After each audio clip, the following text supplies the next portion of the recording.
گفتوگۆ لەگەڵ دکتۆر دانا ئەکەین. دکتۆر دانا مامۆستای زانکۆ. دکتۆر سڵاو لێبێم کاتەوە سڵاو لێبێ بەخێر بێت.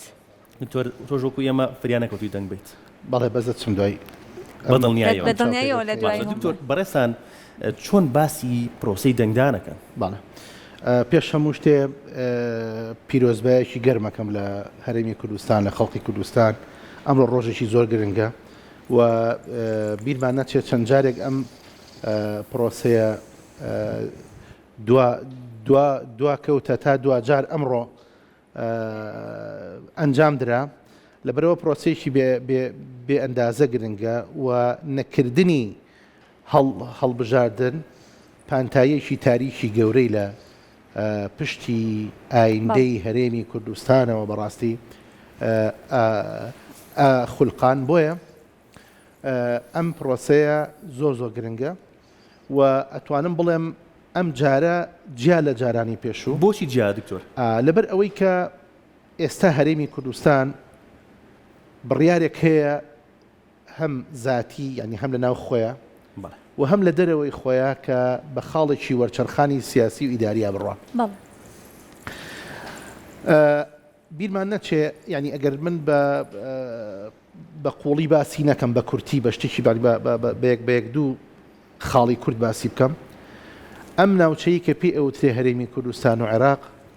بە دوو پرۆژەی سیاسی زۆر گەورەیە ئەڕوا. پرۆژەی یەکەم پرۆژەی ڕۆژهەڵاتی ناوەڕاستی گەورەیە کە ئەمریکا دایناوە. پرۆژەی دووهەم پرۆژەی شامی گەورەیە. لە هەردوو پرۆژە سیاسیە گەورەکە سیاسیە ئەمنی اقتصادیە. لە هەردوو پرۆژەکەیە هەرێمی کوردستان پشتی شێری بەرەکەوێ، عێراق پشکی بەرەکەوێ. بۆیە خۆ ئامادەکردن بۆ ئەم عملیە گەورەیە دەبێ هەرێمی کوردستان پتە بێ، خطابی سیاسی موحەدی هەبێ، لەگەڵ بەغدا یەک بێ، لەگەڵ دەرو جیران یەک بێ، خاوەنی قسەی خۆی بێ، خاوەنی پەیوەندی بەهێز بێ، استراتیژێکی دامەزرا و ڕوونی هەبێ و غەرب بتوانێ ئەمریکا وڵاتانی ئەوروپا بتوانن ئەم استراتیژەی هەرێمی کوردستان بە ئاشتی ببینن و بە مەترسی نەیبینن لەسەر ئەم ناوچەیە بەگشت گەشتبینن کام شتانە جێبەجێ با بۆ تەواو بکەم کاکی خۆم. ئەم حاڵەتی کە ئێستا هاتۆتە گۆڕێ ئێمە پێش ئەم هەڵبژاردنەی ئەمڕۆ هەڵبژاردننی ئەنجومەنی پارێزگاکانمان هەبوو. کەرکووک وەکو هەندێک لە چاودێرانی سیاسی عێراق ئەڵێن عێراقێکی بچووکراوەیە چونکە هەموو پێکهاتەکانی عێراقی تایە. باشە، باشترین نموزەجە، باشترین سامپڵە بۆ ئەوەی کە ئێمە سلێمانی، هەولێر، دوهۆک، زاخۆ بیکەنە نموزەجێک، بیکەنە سامپڵێک بۆ خۆیان و چاوی لێ بکەن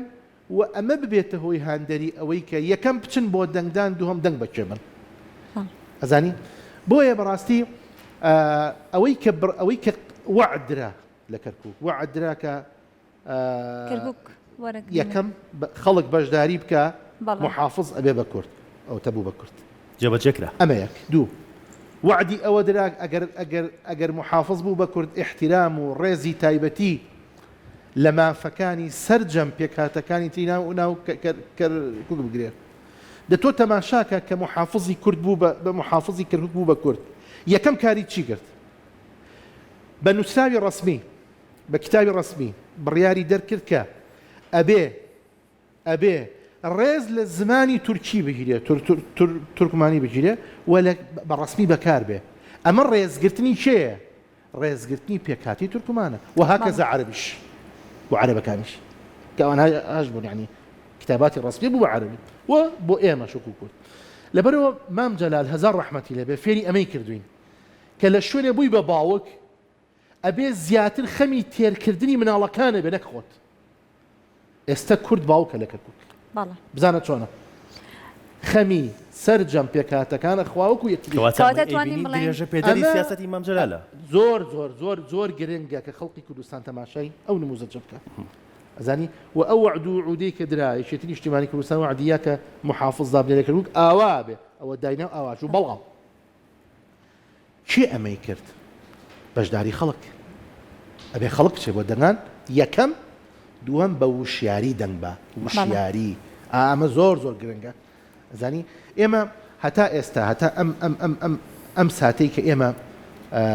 قسەکەین ئەگەر خەڵک گرفتێکی هەبووە گرفتێکی ئیداری هەبووە ئەمنی هەبووە اقتصادی هەبووە چیە کرد ئەچوو بەلای حکومەت وانە وانە ئەچوو لە دەرگایەدا ئێستاوانی ئەمڕۆوانە ئەمڕۆ خەڵق بڕیارەیە کە چه ئیدارەی بکە بەیانی بۆیە کورد دەڵێت تۆپەکە ئەمڕۆ لە ساحەی خەڵکە کەواتە ئەتوانین بڵێن ئەمە زۆر گرنگە ئەمڕۆ خەڵک بڕیارەیە کە چێ لە ئایندەیەکی نزیکە حکمی خەڵکەکە کەواتە بەشداریکردنی خەڵک لە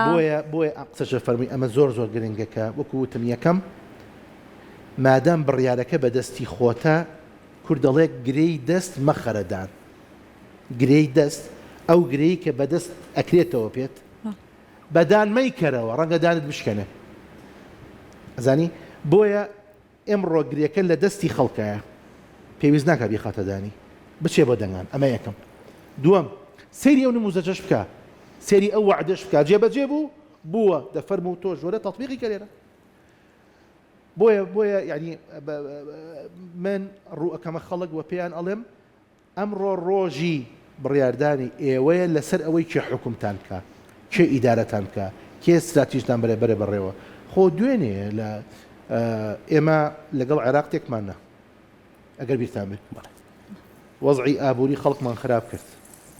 پەیوەندیمان لەگەڵ غەرب تێک چوو بەهۆی ئەم ڕیفراندۆم و هەراو بەزمەوە لەگەڵ وڵاتانی دەرودراوسێ تێک چووین چیمان مایەوە هیچمان نەمایەوە ئەزانی ئێستا ئێمە ئەبێت لەگەڵ ئەو لایەنە بین دکتۆر هیچمان نەماوەتەوە بەڵام ئەوەی کە لە دەستماناوە بە دەستی هێنینەوە ئەیت بێگومان لە بەغا ئێستا ئەو پێگەی کە یەکێتی هەیەی هیچ وەختێ نەی بۆ کاکە ئەمە یەک لە لای دەرودراوسێ شەروایە مرکزیەتی قەراری تایە لەگەڵ وڵاتانی غەرب وایە بیرتان نەچێ من حەزەکەم یەک شتان پێ بڵێ بڵێ ئەمڕۆ هین نەماوە ئیدعای انتخابی شتێتەوە بۆ ئەیانی بەسمەوە نەبێ بە ئیدعای قسە بکەین ئێمە سەرۆکی یەکێتی نیشتیمانی کوردستان لە مرکزی قەراری ئەمریکا وتاری خوێنێتەوە لە مەڵبەندی دیراسات وتاری خوێنێتەوە کاکە مرکز لەمە مرکزتر ناوەند لەمە ناوەندتر لەبەر ئەوە یعنی حەزەکەم بزان هەموو لایەکمان کاکی خۆم ئەمڕۆ ئەو ڕۆژەیە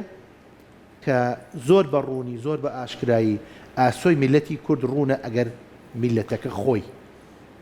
بچی هەڵی بژێرێت کەواتە ئەبێت ئەمڕۆ خەڵک بەشداری لە هەڵبژاردن بکاتەوە قەوارە سیاسی هەڵبژێرێت لەوەی کە بزانێت میلەتەکەی زۆر بەلاوە گرنگە هاوڵاتەکانی زۆر بەلاوە گرنگە وەکو خۆت ئاماژەت پێکرد بێ بە باوکێک بۆ هەموو میلەتەکەی کەواتە گرنگە لەوەی کە ئێمە قوارێک هەڵبژێن لەوەی کە سەرۆکەکەشی گەنج بێت سەرۆکەکەی ئەوە بێت لەوەی کە بتوان لە دڵی هەموو خەڵکا بێت خاوەن قەرار بێت و خاوەن بڕیار بێت و خاوەن ئیرادە بێت شخصەتی سیاسی هەبێ خاوەن وعد و وعودی خۆی بێ تاقی کرا بێتەوە ئەوەی بێڵێ جێبەجێ بکات ئەوەی وتی جێبەجێ کردووە و پەیوەندی باش بێ لەگەڵ دەرودراوسێ احترامی پێکهاتەکان بگرێ احترامی عێراق بگرێ حکومەتی بەغا بکرێ هەمیشە لە ناو خەڵکەکەیە بێت لە زۆر گرنگە ئەمانە ئەمە یعنی ئەمە کارێکە کاتە سەر ئەوەی کە یعنی ئەمە بۆ خۆی باش نییە وەکوتم ئەو باوکە بۆ میلەتەکە باشە ینی ئەو نموزەجەی کە لە کەرکووک ڕوویدا بکرێ بە سامپڵ بۆ هەرێمی کوردستان زۆر زۆر زۆر سوودی ئەبێ و ئێمە بیریشمان نەچێت وەکوتم ئەم هەڵبژاردنە خاڵێکی وەرچەرخانی سیاسی و استراتیژی گەورەیە خوا نەکردە ئەگەر بێت و بەو ئاراستەیە نەڕوا میلەتی کورد ئایندەی باش نابێ ینی با ئەوەشما بۆکو پێم وتم ینی ئەبێ خەڵک ڕاستە ئێمە هانی خەڵگە دیم بچێ بۆ دەنگان بەڵام بێ بچێ بە وشیاری دەنگ بە چونکە ئەگەر بە وشیاری دەنگنەیە خوا نەخواستە ئاقاری میلەتەکە بە ئاقارێکی باشە ناڕۆ بۆیە لە قۆناغی ئێستامانە ئێمە ینی ئەم ناوچەی ئێمە هەڵکەوتەی جوگرافی و دیمۆگرافی هەرێمی کوردستان ئەکوڵێ لە ڕووی سیاسیەوە ئەگەر تۆ پێشڕە و سەرکردەیەکی زۆر زیرەک و لێ هاتوود نەبێ زۆر گونجاوت نەبێ لەگەڵ ئەم هەلو مەرجە سیاسی ئێستەیە کاکی خۆم ناتوانێ بوەستێتەوە بەرامبەر ئەم هەموو تەحەدیات و ئاڵنگاریانەی کە ئەمڕۆ لە ڕووی سیاسیەوە هەڕەشە ئەکا لە هەرێمی کوردستان و لە ناوچەکە باشە من هەموو جارێ قسەیەکە بوو ئەم کرد بە ڕەحمت بێ مام جەلال لەگەڵ هەموو پێک هاتەکان لەگەڵ هەموو دەرودراوسێ وەک یەک بە یەک مەسافە تەعاملێ کرد ئێستش ئەبینین یەکێتی نیشتیمانی کوردستان و سەرۆکیێکی نیشتیمانی کوردستان بە هەمان مەسافە ئیشەکات یعنی مەسافەیەکی هێشتۆتەوە خۆی لەگەڵ دەرودراوسەیە لەگەڵ لایەنە سیاسەکانە و هەمیشە دەستی ئاشتی درێژە بۆ هەموو لایەنە سیاسەکان و هەمیشە تەواجودێکی فعلی هەیە لە بەغدا کە ئەو بۆ ئێمە گرنگترین شتە ئێمە پێمەوتێ هەرێمی کوردستانی عراق بۆیە بەڕاستی یعنی کە هەموو ئەم لایەنانە لێگەینەوە ئەگەینە ئەوەی کە خەڵک بچێ بۆ دەنگان و بەو هوشیاریەشەوە دەنگ بە کە ئەو نمونەی وعدەی لەبەر چاوە کە جێبەجێکراوە دەستخۆش دکتۆر با تۆزێ شێوازی گفتوگۆکەمان بگۆڕین لە ڕوو ئەدەبیەکەیەوە شاعیران بە تایبەتی و شاعیرانەی کە قوتابخانەن بۆ ئێمە چۆن باسی پرسە نیشتیمانیەکانەکەن کاکی خۆم شاعری کورد کلاسیکی کورد چوار مەرجی هەبوو بۆ بێ بە شاعر چوار مەرجی یەکەمیان ئەوەیە کە تۆ باسیکی کە ئەبێ خاوەنی هەستێکی نیشتیمانی بێ و شعرەکانی و دەقەکانی ڕەنگانەوەی واقعی سیاسی واقعی کۆمەڵایەتی واقعی فکری ئەو مجتەمەع بێ کە تایە ژیاوە ئەمە مەرجی یەکەمێتی مەرجی یەکەمی شاعیر بوون ئەمێ لە کۆن و لە تازە تەماشایکە هەمیشە لە خاچومارە هەزار ڕەحمەتی دەبێ شەرکۆبێکەس جوانترین وەصفی ئەنفالەکە جوانترین وەصفی کیمیابارانەکە لە گۆڕستانی چراکانە جوانترین وەصفی ئەنفالە کاتەوە جارێکیکە و بەم ئاقارە بڕۆرە کۆن حەمدی لەسەر حکوومەتی شێخ مەحموود قسە بە ئینگلیزەڵێ ڕخنە لە شێخ ئەگەر خوێندنەوەی کشمان هەبێ بۆی خراپ نابێت ئەگەر هەر شتێک بە خەیاڵتا بێت وڵاشت زۆرە بەڵام هەرچی بڵەمە بێ شەرحیکەم و تۆش مەجالم نایی من مەجالێ اینجا قەزم ئەوەیە کە ئەمانە یعنی ئەم شاعیرانە چەند گرنگەکە گرنگیشی زۆریان ناوە بە ئەو تێزانەی کە لە ناو میلەتی خۆیان بوونەتە واقع بوونەتە ئەمری واقعی سیاسی وەڵا شتێکی خۆشیشتان بۆ جەرمەوە فەرموو کاتی خۆی حەمدی شاعیر طبعا دوو دەورە حکومەتی شێخ مەحموود هەبووە دوو دەورەی هەبووە دەورەی یەکەم و دەورەی دووەم طبعا تەسویرێکی ئەوەندە جوانەکە بۆ چی بۆ یەکگرتووی میلەت بۆ چاوکراوەی زۆر جوانە حەمدی تەشبیهی ئەم دوو دەورەیە یعنی ئەم دوو ڕۆڵە چۆنەکات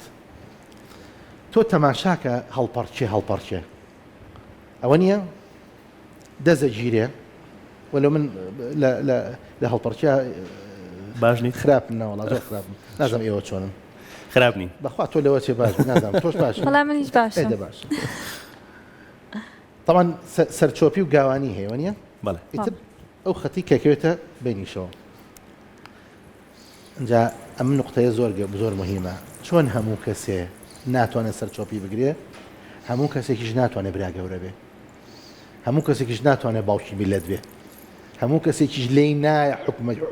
حکومەت بەرە بەڕێوە چونکە سەقەتێکە هەنێکەزا وەکو بینیمانە لە پڕێکێ لەم ناوەڕاستەوە حەزە سەرچۆپێکەکە باشە ئەویش نایەتێ کاکە خۆمە گاڵتە بازار نییە کابرا فەقیرە شەکەت بۆ تاگەیشتوەتە ئەوێ ئێستا تۆ لێی وەرگری چۆن نەبێ چییە کادەم زەلامە یە ڕیزی دووەم دروستەکە لە پشتەوە لە پشت هەڵپەرچەکە نییە ڕیزی ڕیزی دووەم ئەنجا ڕیزی دووەم لە هەڵپەرچیا خۆ دیار نییە نە لە کامێرەوە دیارانەکە زەوینە ئیشان چییە هەر شاشکردنی ڕیزی یەکەم مەسەر قاجە خاتە بەر قاچی دەپڕ هیچیانەخا لەوی تێکەیە تێشەیە لە پڕ دەستی شاش تێکانی وەسعەکەی ئیشی جە حەمدی تەسووری ئەمە چۆنەکە بەڵێ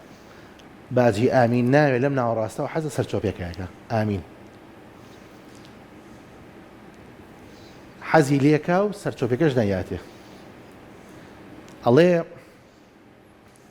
باسی تەشکیلاتی سانی هەڵپەرچەی دووەم جام تەشبیهی حکومەتەکەی دووە مەکابەوە باسی تەشکیلاتی سانی هەر ئەەکەم بۆ پێکەنین باجی ئامین بێ بەڵا بێ نایەڵێ جوان هەڵپەڕین چۆتە دواوە سەرچۆپێکیان ناوەتێ ڕیزەکەی تێکی یاو یعنی گرنگەکە ئەو کاتە ماڵ ئاوە ئەو کاتە درکی بەوە کردووە کە ئەم میلەتەیە گرتو بێت چەند گرنگە ئەم میلەتە خەنی ئایندەی خۆی بێت چەند گرنگە ئەم میلەتە خاوەنی خطابێکی سیاسی موحد و یەگرتو بێت چەند گرنگە گوتارێکی سیاسی جوانی یەگرتووی ڕوونی هەبێت چەند گرنگە ئێمە ئێستا خەم لەما خۆین ئێمە ئێستا ئەناڵین بەدەزەمەوە ئەزانی لەبەر ئەوە یعنی هەمیشە لەناو ئەم میلەتەیە ئەو دەردانی کە ئێستا ئیبین ئەو کاتە هەبوون ئەو دەمانە هەبوون بۆیە بەڕاستی یعنی بە هەموو لایەکمان ئێستا کاتی ئەوەیە کە چاوکراوە بین چاوکراوەتر بین و وەکووتم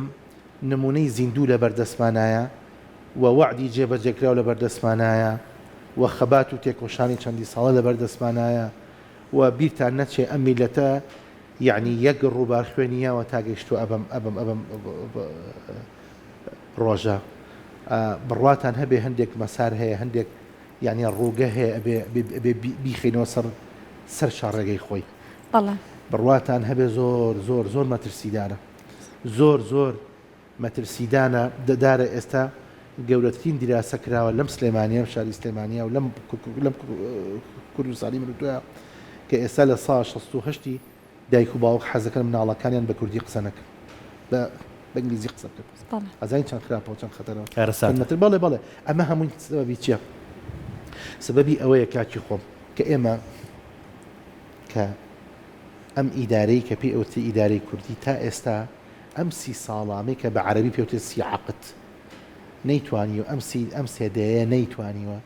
کە ئیدارەیەکی جوانی ڕێکوپێکی ئەم منتیقەیە کاتی گۆڕینەتی کاتەم پرسە نیشتیمانیەکەی وا لێ کردە لەوێ ئاگادار بن نەخشتی شێ بە ئەمە توایانی بە هەمووان ئەگەمان لەوێ ئێمە ینی ڕوئەکەینە خەڵقی کوردستان ئەڵێن بچین دەنگ بن و دەنگ بن بەم لایەنە سیاسیە ئەمە معنای ئەوە نییە هیچ لایەنێکی سیاسی بکەوێتە دواوە و ئیمالکرێنا لە دوای تەشکیلکردنی حکومەتی هەرێمی کوردستان هەر لایەنە سیاسی حتى ئەوەشی کە ئێمە ئەڵێن کاکە تۆ بە کەڵکی ئەوە نایت ئەم حکومەتە بەری بەڕێوە بە ئەم لایەنەی تر بێت بیبە بەڕێوە ئەویش بە قەدەر پێکەی جەماوەری خۆی ڕۆڵی ئەبێ کاریگەری ئەبێ و قورسایەکەوێتە سەرشاری بۆیە یەکێتی نیشتیمانی کوردستان هەرگیز هیچ لایەنێکی نەخستۆتە دواوە و فەرامۆشی نەکردووە نە لە شار نە لە شاخ گرنگە هەموو خەڵک تێبگەێنین لەمە و استراتیجێکی نەتەوەییمان هەبێ وە خاوەنی یا بڵێن هەڵگری ئەو ئاڵانەتەوەیە بین کە چەند ساڵە هەڵگیراوە و جیلی پێش ئێمەدایە دەست ئێمەش ئەبێ سەرۆکەکەمان پێش خۆمان خەین و هەمومان ئەو ئاڵایە بەرز بکەینەوە و بەم گەنجانەی ئێستا بەم خوێنگەرمانەی ئێستا بڵێن ئێمە خاوەنی ئەو کەلتورە جوانەین دەفەرمونون ئاسۆکەمان ڕۆشن کەنەوە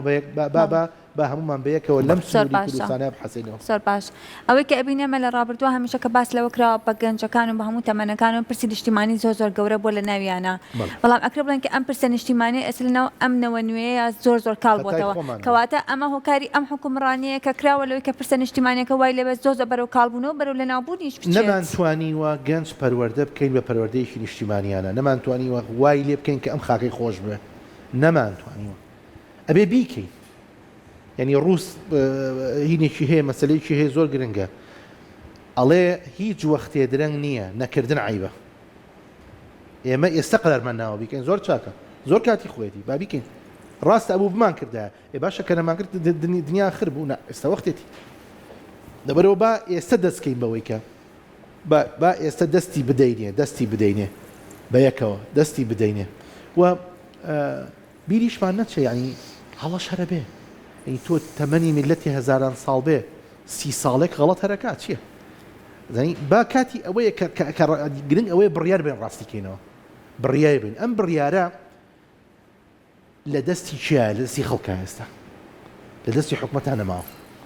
ئەمڕۆ هیچ شتێک نییە خەڵک نەبێ هیچ شتێک نییە بڕیاری خەڵک نەبێ ئەو خەڵکی کە لەسەر ئەم شاشەی ئێوەوە ئەهاتن گلەییانە کرد ئەمڕۆ ڕۆژی خۆیانە لەسەر ئەم شاشەیەوە هاتن گلەیان لە حکومەتە کرد گلەیان لە ئیدارەکە ئەکرد گلەیان لە وەزعی ئابووریە کرد گلەیان لەم شتانە کرد ئێستا کاتی ئەوەیە کە خۆیان بێن بڕیار بن بڵێن ئەوە ئێمە بەدەستی خۆمان ئەمڕۆ دەستی خۆمانە ئەلحەمدولیلا کاتکەشتو دەستی خۆمان بێنە بابی گۆڕین بێکەوە دەستخۆش بە دکتۆر پامی کۆتایی چییە؟ پەیام ئەوەیە هەر ئێستا لەم دقەیەوە ئەوەی نەچۆ بۆ دەنگام چێ بۆ دەنگان ڕۆحی شەیدەکان شادکە ڕۆحی باو باپیرانی خۆی شادکە ڕۆحی ئەو باو باپیرانەی شادکە کە هەموو باو باپیرانی ئێمە لەم شارە و لەم وڵاتە و لەم لادەیانەیە بەردیان هەڵکەنەوە و ئێمەیان گیانەوە ئەبەم ڕۆژە بەردیان هەڵکەنەوە بە بەرد هەڵکەرین هەموو ئیشێکیان کردووە بۆ ئەوی کە ئێمە بگەینە ئەم ڕۆژە ئێمە ئەبێ ڕۆحی ئەوانە ئاسوود دەکەین